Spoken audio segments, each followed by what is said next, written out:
think circle time just for fun. You can get to see how people feel inside.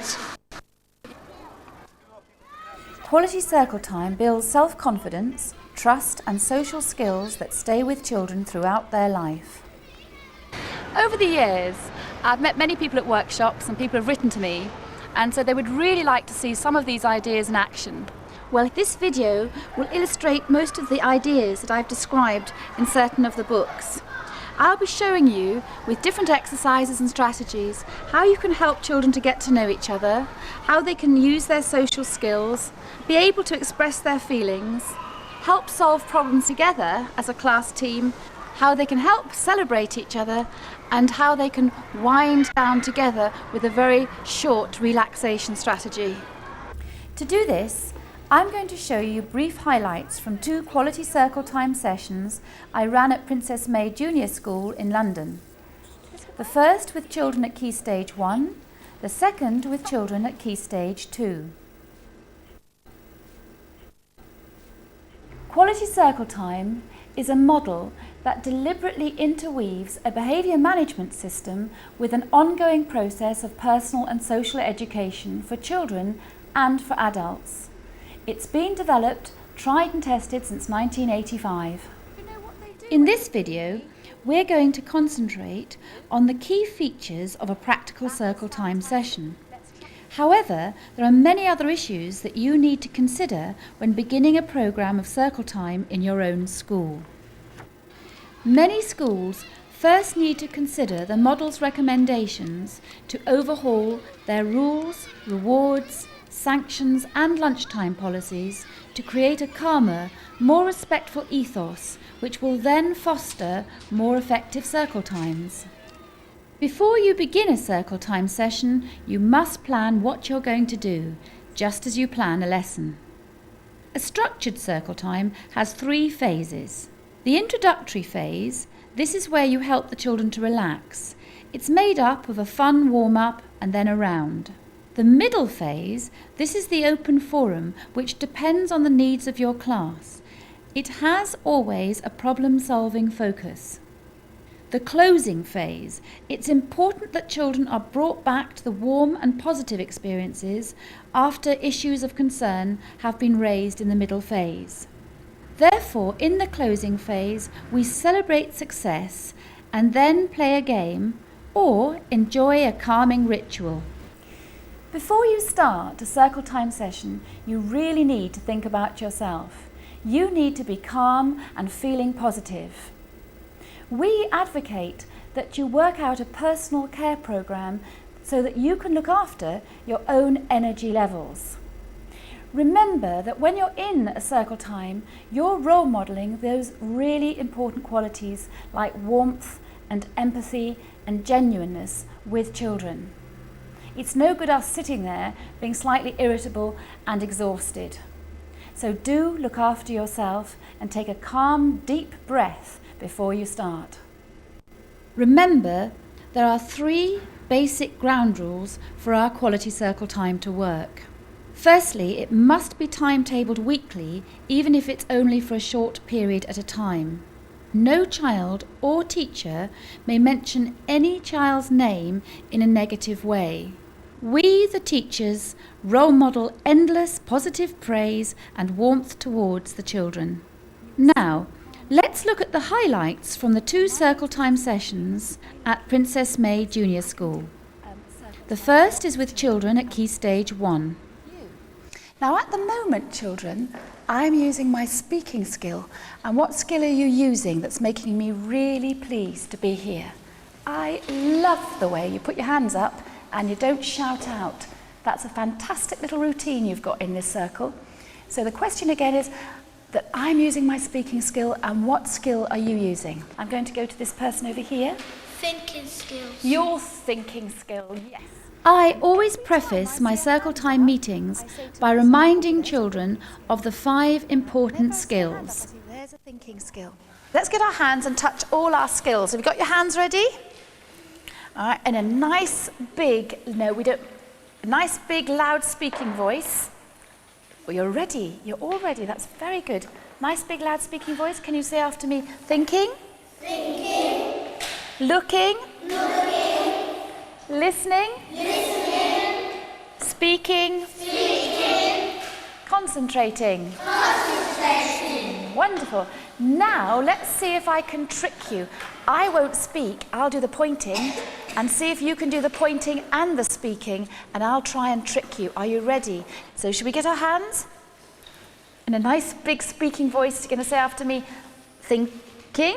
And now I'm going to go different places, and I'm not going to speak.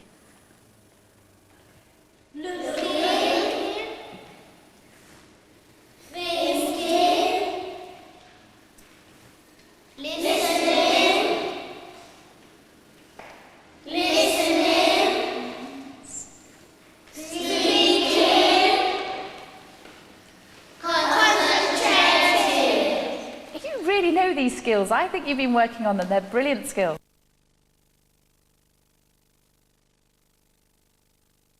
You know, when you were very little, you used to play lots of games to help you with those skills, and you didn't even realise those games were helping you.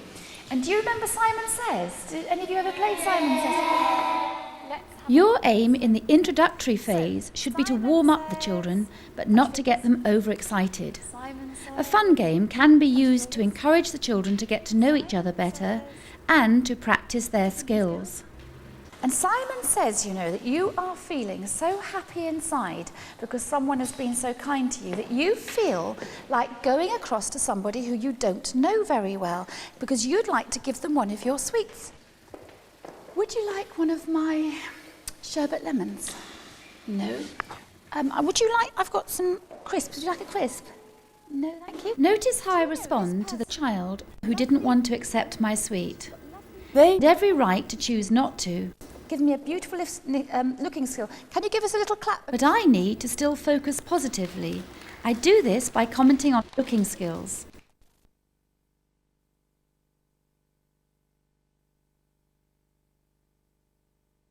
I'm going to pretend that I've got rain in my fingers. Now I want the children to work together as a group, so I introduce another structured game. But if the person forgets to keep it going, the person next to you, because sometimes they forget, they lose their concentration skill. If they forget, can you have a little word with them, a quiet whisper, and help them? Here we go. The rain game helps their concentration skills and encourages them to work cooperatively together.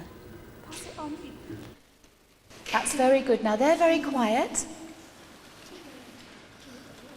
But it's passing on and you're waiting very well. You're not using your fingers yet. Notice how this girl chooses not to participate, which is fine. If the person doesn't pass it over them, my sweetheart. There we go. It's important I don't comment negatively. In fact, later on, she will become much more involved. At Key Stage 1, I find it really useful to use puppets at the open forum stage. Children respond far more positively and openly and warmly to a puppet speaking than they do to a boring adult. It's so much better if the puppet has the problems and the puppet has the questions, and their answers just flow back naturally. And then the puppet often has questions they need to ask, and they have little problems, and the children give advice straight away to the puppets.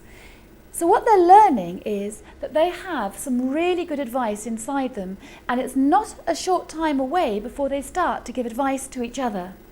So, do you want to come out and have a little word with the children?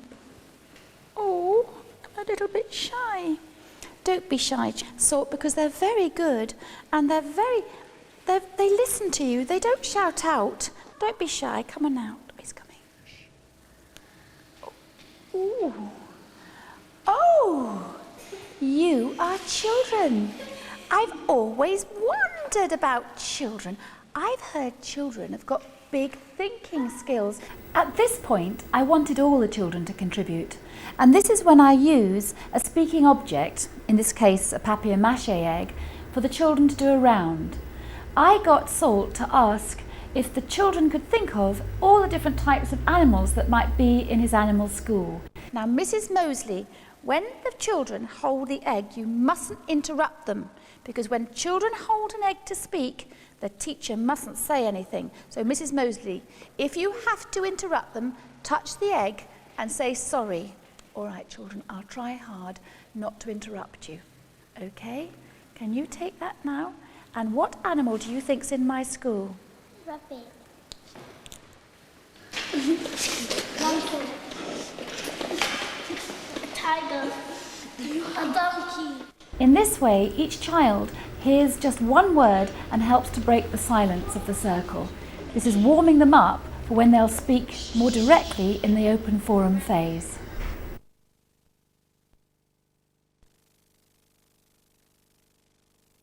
I like being in class, but I'm very sad in the playground. Does anybody know why I'm sad in the playground? Oh, you're so clever. How did you guess? Let's try over here.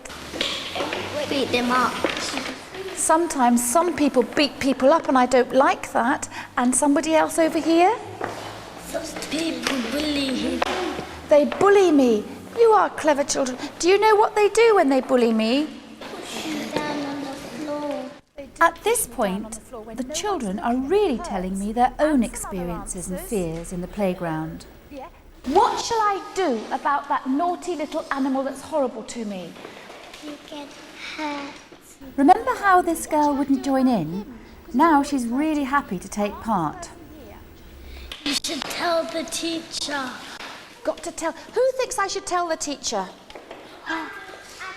That's brilliant. Now they go on to advise the victim and later the bully of the best course of action. Oh dear, he's coming. Salt, I'm very, what's that word? Sorry. I'm sorry I hurt you. What are they? Feelings.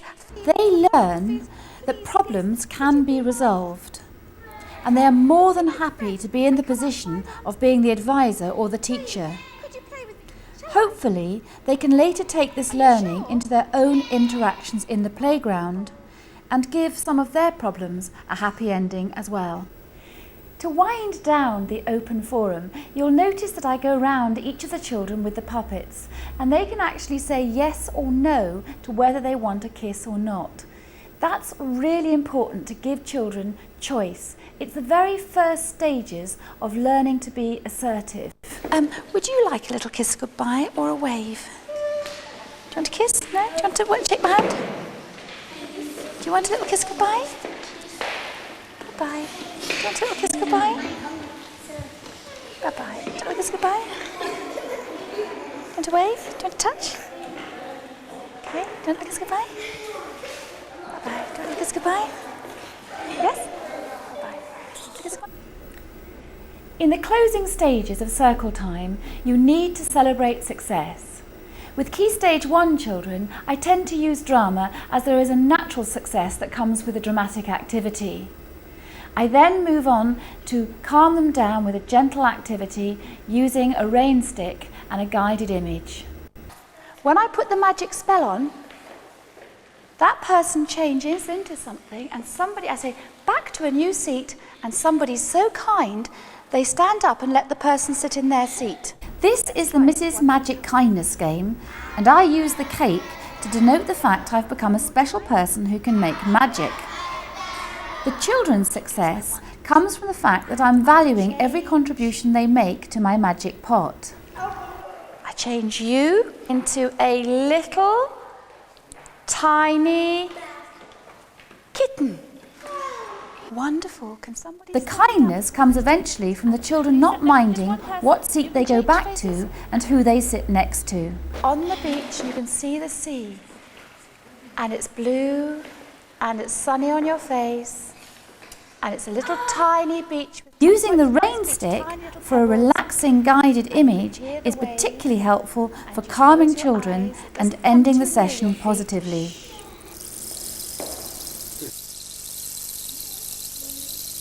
Open our eyes and give everybody a smile in a circle. Now let's look at a circle session with Key Stage 2. Again, I will start with the same 5 skills, but spend a much shorter time on them as these children are more familiar with circle time. And at the moment, I'm using my speaking skill. And what skill are you using already that's making me very pleased? And you've got a lovely little routine. You're putting your hand up and you're not shouting out, which is great. Okay, brilliant. So, and you've all got your hands up, which is terrific. What are you doing now, all of you? Concentrated skills. You're concentrating brilliantly. That's absolutely a really good answer. And you're using a certain skill. And I like the way you're sitting back and relaxing, because your back's right against the chair, so you're not looking too tense, nice and relaxed. Now, quickly, I move them on to Simon Says. But with the older children, I can be a little bit more challenging and try and trick them. Simon Says, touch your fingers. Stand up. Simon Says, stand up. Simon Says, run. Stop. Stop. Stop.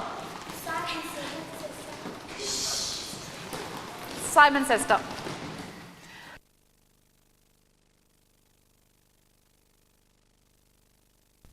The question I'd like to ask you, do you know that sometimes when you play games you make a mistake? And sometimes you make a mistake when you're doing some maths and football. And my question is, how do you feel inside when you've made a mistake? What do you feel like inside when you've made a mistake? How do you feel? So I've got a thinking skill over here, and one more thinking skill, 2, 3, 4, 5 thinking skills. I feel kind of embarrassed. What do other people do which makes the feeling worse inside you? Here, I'm talking to them about their feelings when they make a mistake. But I also need to make sure that they understand one of the routines of circle time, which is that they can say anything about someone or some people, but they mustn't name them. Feel like upset and worried, and make you feel like you don't have no friends and nobody like wants you there, and nobody cares for you, and nobody wants to be your friend. Now, in circle time, and this is perhaps the most important thing to say to you, is in circle time, nobody can mention anyone else's name in a horrid way. So you can't name anybody. You have to say, some people do this, somebody makes you jealous, somebody laughs, but you mustn't say the name of the person who does it.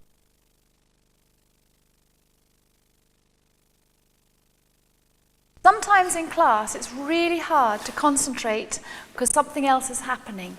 Is there ever a time in your class when you can't think because something else is going on? With older children, I find it very helpful to feed them the opening phrases or scripts when they're trying to express their feelings and concerns. Is there ever a time in your class when you can't think properly? Okay. So when do you find it hard to think? And you would say, I can't think when. So when do you find it hard to think? I can't think when I'm trying to do my work and somebody's talking to me. And somebody's talking to you, okay?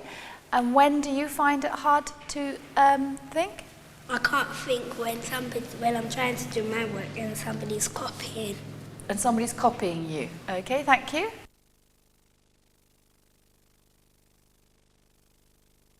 We have rules to keep people's work safe. We have rules to keep people's feelings safe. And we have rules to keep people's bodies safe in school. So I'm going to play a different type of game with you. Just to warm us up a bit, I'm going to take my chair out like this. So I'll come back to this chair, but not at the moment. And I'm going to trust you with this game because I don't know that you're going to tell me the truth, because I'm going to say, all those children who like neighbours change places. Because this game led on to rougher behaviour, and some pupils found it really hard to practice self-control, I was then able to focus directly on other times that they find it difficult to control themselves. No. I can. Sometimes we need help with our behaviour. So sometimes you know that you fight too much, and that might be you're pushing someone around. Sometimes you know that you do spread rumours about other people because you fall out. So what I'm asking you to do, and you're looking at me all the time really well, is can you put your hand up and say, I need help because I Sometimes I lose my temper too much. I need help because I wind the teacher up. I need help because I fall out with my friends. Is there anybody in this circle who would like a little bit of help with their behaviour today? I need help because, like, sometimes someone might say something to me which I don't like, and I lose my temper and I start getting all angry and I start shouting at them. Okay, thanks for telling me. And the next one? I need help with the talking in class. Talking in and class. the attitude. And an attitude. Okay, thanks for telling me. I need help with my attitude and I need to produce more work. Now, I think we should help one person today, so if we can help you, can you say it again? We're going to come right over to this person here, and you're the ones who help. You put your hand up, and you say, would it help if you tried this? Note how I give them a script again, and see how I encourage Adrian to thank everyone for their advice, even if he didn't take it. Thank you. He will say thank you every time because you're trying to help him. Can you say again what it is you want some help with? I need help with my attitude and I need to produce more work.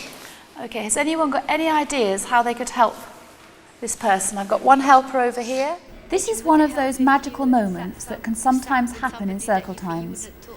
The group is really beginning to work with Adrian to help him solve his problem.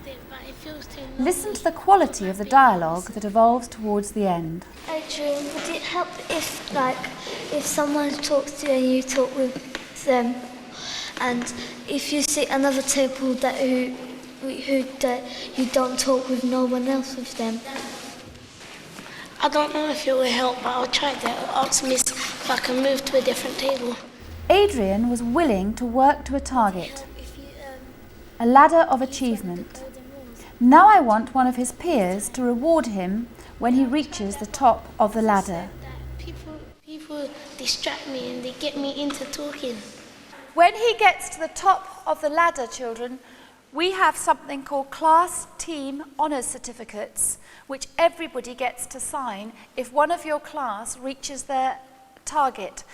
How many people would like to sign a certificate to him and put their signature at the bottom? That says, Young people are very positive, and it's good to see how many of Adrian's peers were eager to help him. After an open forum like that, it's important now to have some fun and enjoy each other. Ladder, so you each get a class team certificate eventually.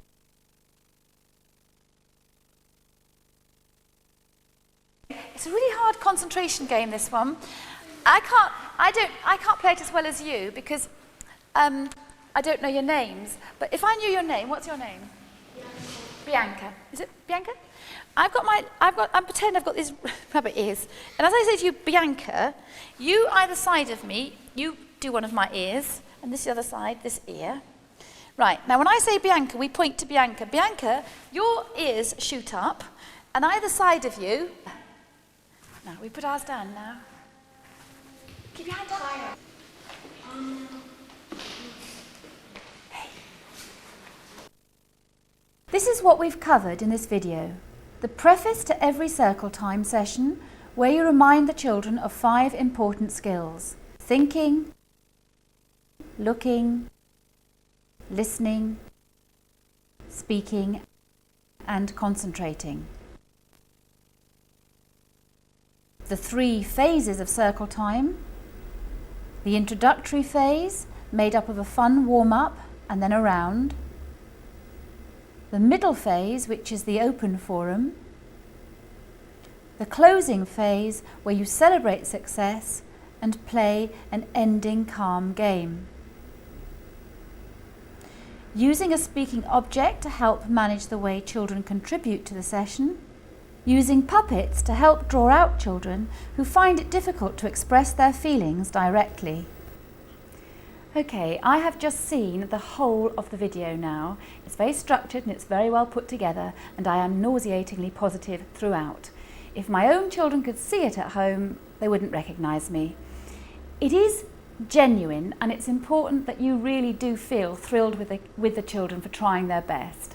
I am really pleased, but it has a sort of, sometimes a bit of a patronising feel to it. And if I was you and I was sitting back after a really hard day, I think I'd be very irritated looking at this video. It is difficult. I really, really believe it's very difficult to be you. When it was my class and I was tired, and at the end of the day I would sometimes have a circle time just to hear my voice go down a few octaves. I've been nagging all day and it was nice to hear this positive script come out of my lips.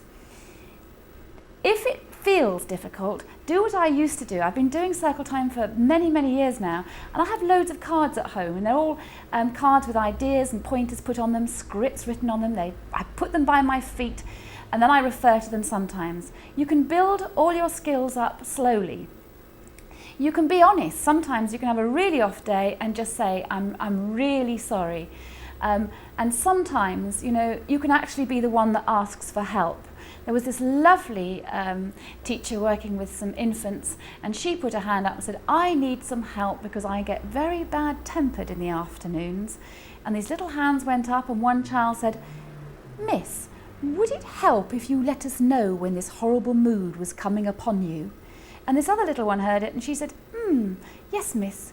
Would it help if you had a hat? If you put the hat on, we'd all know. And it was lovely because she had this silly hat. And whenever she was feeling really bad-tempered, she put the hat on, and the agreement with the class is that they mustn't speak to her, and they would all tiptoe round till a horrible mood had left.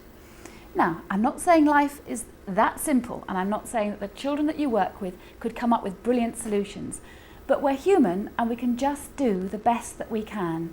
So be brave, do the very best that you can, and good luck.